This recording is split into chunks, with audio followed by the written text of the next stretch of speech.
Right. There is a striking disparity between the opportunities available at the University of Chicago and the opportunities available in the community a few blocks outside of the university, and how wide those disparities remain despite decades of reform work. Students here know that if we're paying attention, that this can be a painful place to think about social problems in abstract ways, and especially in terms of numbers. Broadly, how do you personally balance the clear need for organized research and innovation on a large scale that can treat the deep causes of social inequality with just being an individual human being who wants to help and be compassionate with the people that they see in their everyday life? A lot of stuff we do, is about big numbers. And there was an interesting experience where I showed my daughter a video clip of polio victims, and I said, okay, with luck in 3 or 4 years, lots of great partners like Rotary have, will eradicate that disease. Well, her reaction was to say, well, what about that girl? I said, well, what girl?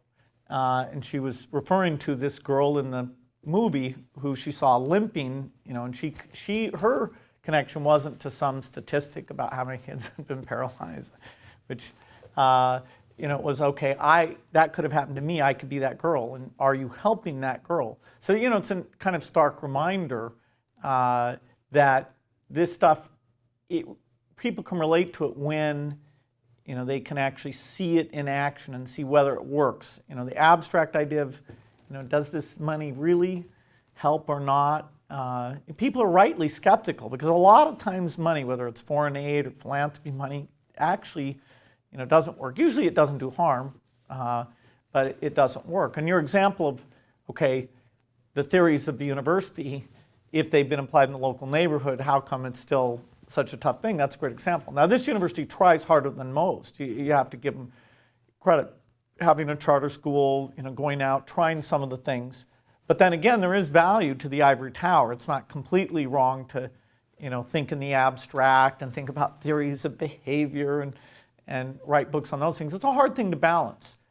For me, the way I get the balance is by going out to Africa and spending a week every year at least, and going to India and spending a week every year, and sitting down with the mothers there, going out to the schools. This year we'll spend, we've been in Texas, we've been in North Carolina. This year we're going to go out to Tennessee and go to a bunch of schools, and mostly bad schools. We'll go to a few good ones like KIPP charter schools to remind us that even at the same spending level, something fantastic can happen. So that balance of having the human touch, knowing where it works or not, that's pretty important.